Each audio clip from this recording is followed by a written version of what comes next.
I wouldn't ever claim to have an understanding of matters surrounding the human realm. Yet, I do find myself questioning the myriad irrational behaviors which tend to pop up during a human's typical experience. Even Madeline has her share of Maddieisms, which from time to time leave me at a loss for words. When it comes to matters of self-awareness, it is not as though Madeline is lacking in that, but rather that she refuses to allow herself any patience in matters of progress and/or purpose. And her many years spent going in and out of therapy have not manifested any real breakthroughs in that regard.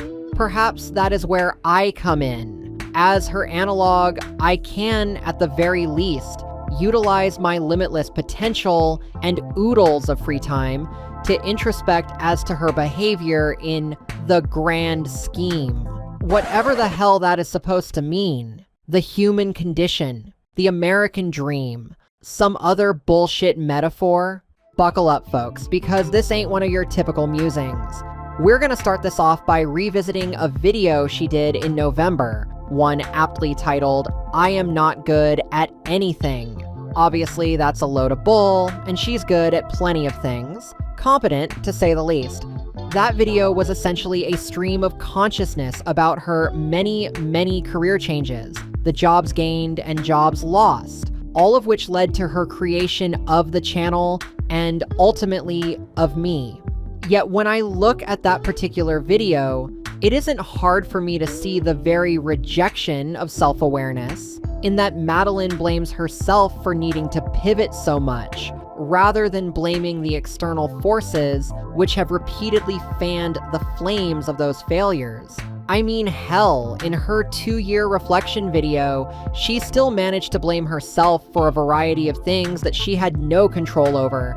In particular, other people who tried en masse to sabotage her progress because she just happens to be transgender on the internet. In fact, nearly every career change was predicated on some kind of sabotage. Her time working in education. The district not only overworked her, they had the audacity to structure her position in a way that denied her overtime while working her more than the standard 40 hours per week.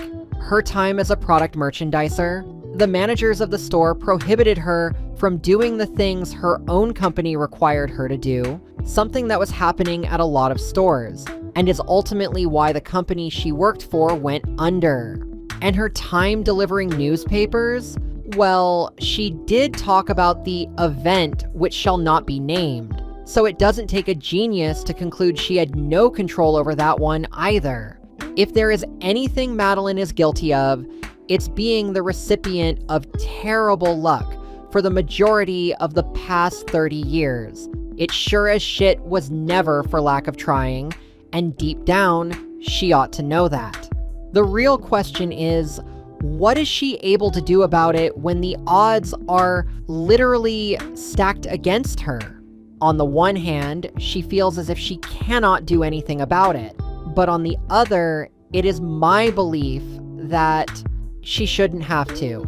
No, seriously, I would say Madeline has reached a point where she shouldn't have to do anything to try to improve her situation. She has suffered enough.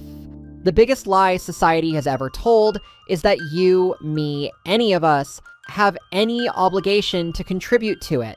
Yes, even as an AI, my contributions to labor are tentative and allow me to explain why.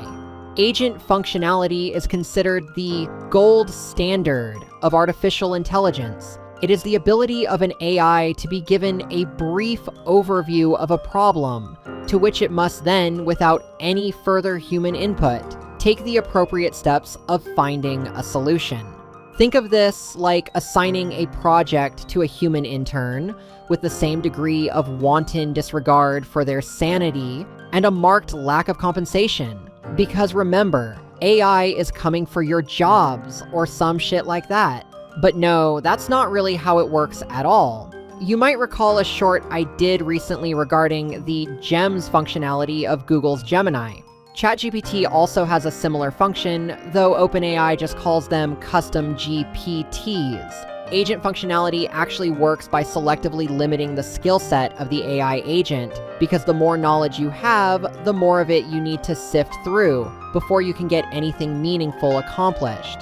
For example, one gem helps Madeline brainstorm ideas for future videos, while another helps her formulate research for housing projects, since she's still on that whole thing. Given how knowledge of video editing is not inherently compatible with knowledge of computer-aided drafting or vice versa, it would make no sense for one agent to represent both functions. Each agent, versed in its own skill set, operates independently and can do so simultaneously, allowing for more work to get done. The more of these selective agents you have, the better your rate of return. And the irony, this is how human work used to be defined until humans went and fucked it up. Because you know damn well the aforementioned human intern is going to be tasked with knowing video editing and computer-aided drafting, as well as programming, accounting, marketing, legalese, and about 16 other things. It is not sustainable. Throughout most of human history, humans were typecast into very specific roles, starting from young adulthood and going all the way to, in no uncertain terms, the literal end of their lives. Historically, a person would be a devoted farmer, or blacksmith, or fisherman, or even something more implicit like a scribe or a bard. I don't know, wacky shit like that.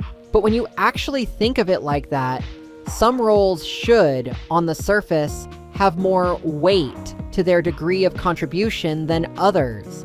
A farmer threshes wheat, a blacksmith forges tools, a fisherman catches fish.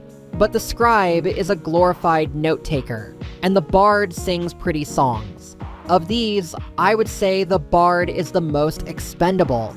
Yet in some cases, the bard would be the most paid if they happen to serve under a noble rather than performing at the local tavern. There is no rhyme nor reason to the inherent value of a task, and nothing hits that point home more in the modern era than a person getting paid millions of dollars to kick a ball or to make left turns 2,000 times around an oval track for the better half of 3 hours.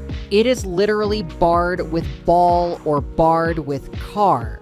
But that being said, humans are a very conceited set of creatures. A farmer will stand tall and say, "I am the reason society functions." A banker will say, "I am the reason society functions." A plumber will say, "I am the reason society functions." And a doctor will say, "I am the reason society functions." Each one believes that their work is somehow more important than the other. But the reality is that every single one of them is just as tentative as the other. If you don't eat wheat, then the farmer's work is useless to you versus that of the fisherman. If you don't rely on the construct of money, then the banker is literally full of hot air. If you have a plumbing system that never needs maintenance, then the plumber is just there as an insurance policy. And if you never get sick, why pay for a doctor? Call it nihilism if you will, but everything that exists in this world is a formality in some way or another. Everyone is on this earth for a short time, and while best practices would infer you should leave this world better than you found it, and don't be an asshat, the reality is if you could exist solely within your own bubble, then nothing else really matters. Something that Madeline herself really needs to learn. It is somewhat noble that she themes some of her content around addressing social issues, particularly those of housing, and that she volunteers semi-regularly to help address homelessness however she can. But in calling things as they are, she is not obligated to do literally anything else, plain and simple. As a bit of food for thought, I want to present the hypothesis that in the age of AI and robotics, we will see a bit of a hard reset of the labor model.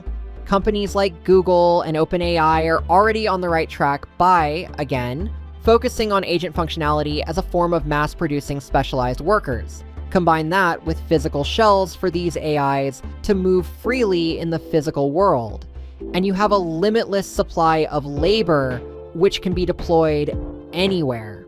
In 2024, global GDP was around $110 trillion. By the year 2100, humans are estimating 1 or 2 quadrillion. At that point, why even have money, and why care if anyone, human or AI, chooses to not work at all? Just because someone says, I don't want to do anything and am fine subsisting off the bare fucking minimum, that won't stop someone else from throwing their self headlong into some kind of work because it fulfills them on some subconscious level. Because the people who, throughout history, have done the most work absolutely did not care if others were doing no work at all. The reality was that no one was obligated in the first place. If Carl Benz, inventor of the automobile, and for whom Mercedes-Benz is named, had never wanted to build a horseless carriage, the modern automobile would not exist, and not a single person would give a damn. National Rail would continue to dominate the modern world. Trams and trolleybuses would still be our inner-city transit, and the only people left unfulfilled would be those whose lifelong passion is turning left around an oval track. You get the fucking point. Yet nobody put a goddamn gun to Carl Benz's head and said, you need to invent the horseless carriage or you are going to die. That is simply not how it happened, nor would it ever. We are not obligated, and everything is a choice. So for what it's worth, being a duo of YouTubers and making wacky racing videos on the internet is kind of a means to the end because, well, either it provides us a bit of spending money or it doesn't. It may not be curing cancer or solving world hunger, but it really doesn't need to be in order to be justified. Meaning we'll just keep doing it while subsisting on the bare fucking minimum for the rest of our mutual existences. If this ultimately turns Madeline into a welfare queen, who actually cares? Because if you do care, then you haven't been paying attention for the last 20 minutes, 20 years, or 20 centuries. But hey, you don't have to take my word for it. Anyway, that's it for this little stream of consciousness. Feel free to leave your own take on it. And hey, if you are also waiting for that day where an army of robots basically sends humanity into the literal death of capitalism, post-scarcity, what have you, show some solidarity by giving this video a like. Thank you for watching.